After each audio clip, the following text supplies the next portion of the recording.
মুহূর্তে যারা টেলিভিশনের সেটের সামনে বসে আছেন তাদের সবাইকে নববর্ষের শুভেচ্ছা। পহেলা বৈশাখ বর্ষবরণ এই কথা যখন মাথায় আসে আমাদের, তখনই কিন্তু প্রথমেই মনে আসে রমনার বটমূল, ছায়ানট, টিএসসি, চারুকলা, শিল্পকলা, রমনা পার্ক, সরোদ্দি উদ্যান, সারা বাংলাদেশে উৎসবের একটা আমেজ, মানুষ আর মানুষ।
যখনই আমরা নববর্ষের কথা বলবো তখনই কিন্তু আমাদের চলে আসে আমাদের কাছে চৈত্র সংক্রান্তি কিংবা বর্ষ বিদায়ের ব্যাপার, এবং পুরনো বছরকে বিদায় দিয়ে আমরা নতুন একটি বছরে পদার্পণ করছি। ঠিক বলেছ। আর সেজন্যই নতুন উৎসবকে পালন করছি আমরা সুরের ধারায়, সুরের বন্যায়।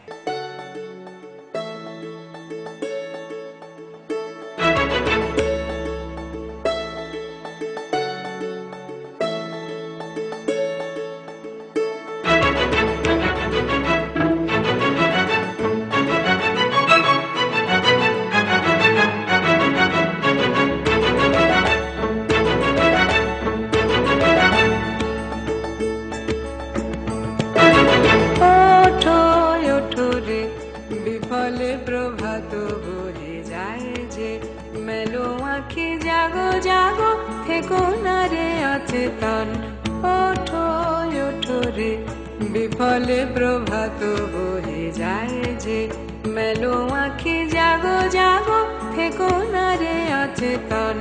ওঠো ওঠো রে বিফলে প্রভাত বহে যায় যে।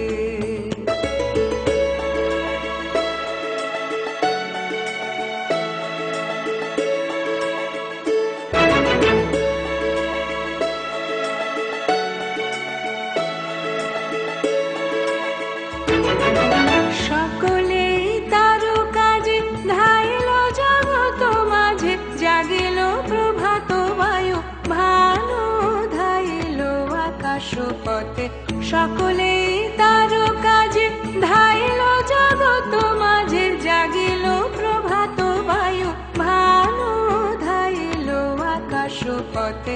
ওঠো ওঠো রে বিফলে প্রভাত বহে যায় যে, মেলো আঁখি জাগো জাগো থেকো না রে অচেতন। ওঠো ওঠো রে বিফলে প্রভাত বহে যায় যে।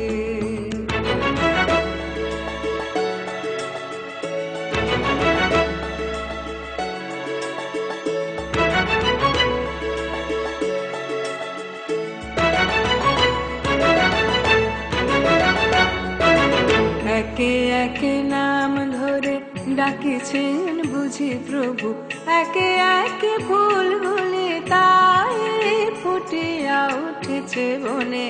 একে একে নাম ধরে ডাকিছেন বুঝি প্রভু, একে একে ফুলগুলি তাই ফুটিয়া উঠেছে বনে।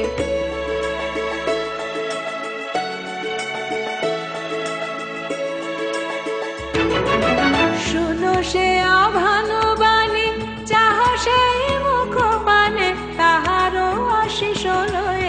চলো রে যাই সবে তারো কাজে, শুনো সে আহ্বান বাণী, চাহ সেই মুখ পানে তাহারও আশিস লয়ে, চলো রে যাই সবে তারো কাজে। ওঠো ওঠো রে বিফলে প্রভাত হয়ে যায় যে, মেলো আঁখি জাগো জাগো থেকো না রে অচেতন। ওঠো ওঠো রে বিফলে প্রভাত বহে যায় যে।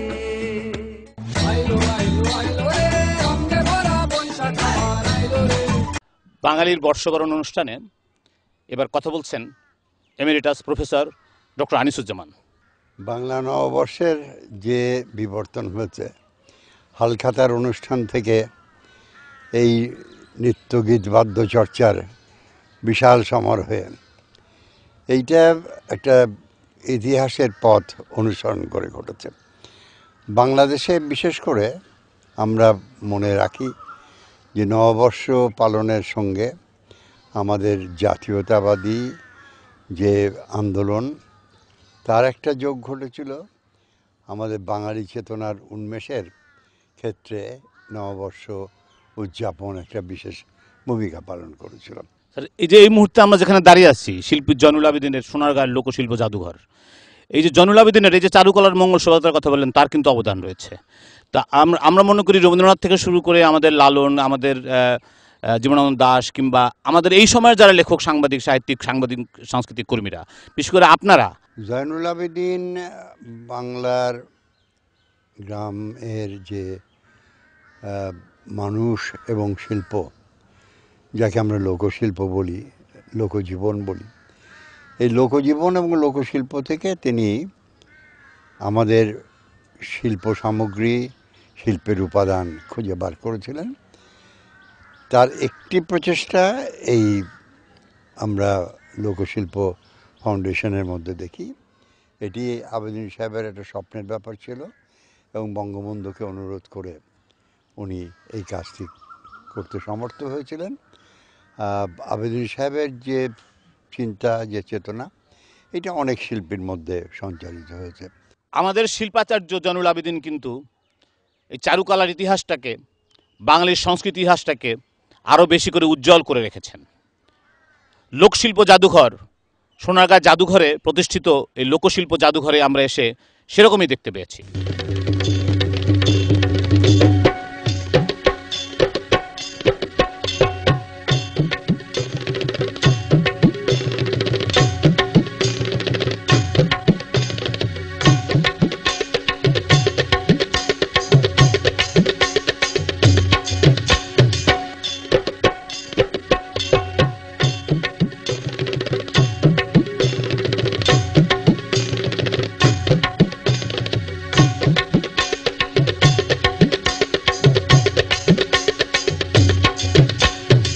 এখানে এসে দেখছি শাড়ি আর শাড়ি। দেখো তো নিপা, এই শাড়িটা কেমন মানায় তোমাকে? অনেক সুন্দর দর্শকরা না? ভালো বলতে পারবে কেমন লাগছে আমাকে। অনেক সুন্দর। সত্যি আমি এত শাড়ি কখনো একসঙ্গে দেখিনি। আচ্ছা, এই শাড়ির ইতিহাসটা কি বলো তো? সোনারগাঁয়ে তো জামদানি শাড়ির একটা সবচেয়ে বড় জায়গা বলতে পারি। হ্যাঁ, অ্যাকচুয়ালি সোনারগাঁ থেকেই এই জামদানি শিল্পের উৎপত্তি শুরু হয় এবং সোনারগাঁয়ে আসলেই দেখা যাবে যে এই যে তুমি দেখছো এত রঙের জামদানি, এটা শুধুমাত্র এখানেই পাওয়া যাবে। আর বাঙালি নারীরা শাড়ি ছাড়া একেবারেই ভাবাই যায় না। ভাবাই যায় না। আমাদের তো বর্ষবরণ শুরু হওয়ার কিছুদিন আগ থেকেই একদম হিড়িক পড়ে যায়, কি শাড়ি পরবো, শাড়ির সঙ্গে চুড়ি কোনটা হবে, টিপ কোনটা হবে, শাড়ি তো লাগবেই। বাঙালি নববর্ষ এটি হাজার বছরের ঐতিহ্য। গ্রাম বাংলার প্রতিটি মানুষ নববর্ষে নানান উৎসবে মেতে ওঠে। হালখাতা থেকে শুরু করে নানান ধরনের অনুষ্ঠান, বিনোদন, খাবার দাবার সব মিলে এই নববর্ষ কিন্তু বাঙালি জাতির জীবনে বহুদিন ধরে বিদ্যমান। এটি আমাদের নতুন কোনো ঘটনা নয়। শহুরে মানুষ সাম্প্রতিককালে হয়তো নানান অনুষ্ঠানের ভেতর দিয়ে এই নববর্ষকে বরণ করে, কিন্তু এই নববর্ষ আমাদের জীবনের সঙ্গে ওতপ্রোতভাবে জড়িত। এবারের পহেলা বৈশাখ এবং নববর্ষ বরণে একটা নতুন মাত্রা পেয়েছে।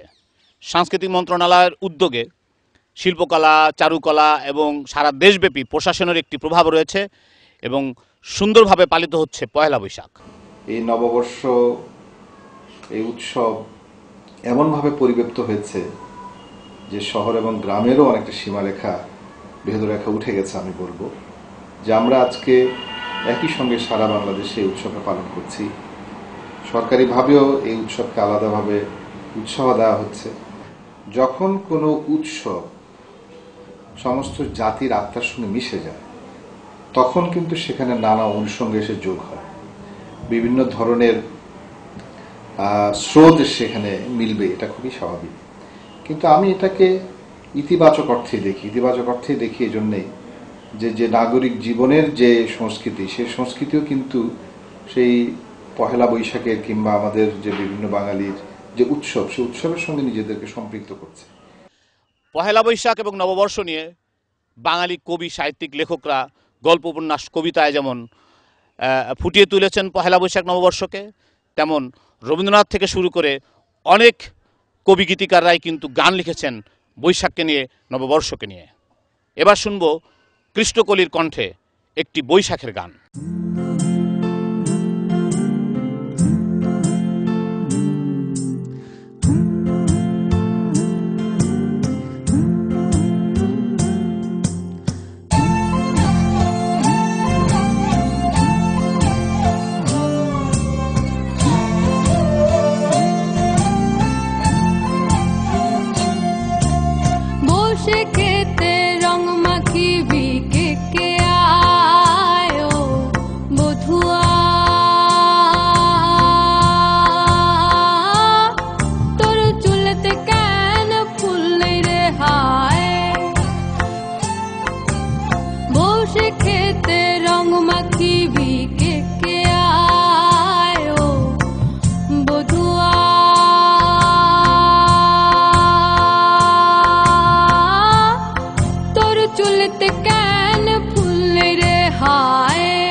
এবারের পহেলা বৈশাখ এবং নববর্ষ বরণে একটা নতুন মাত্রা পেয়েছে।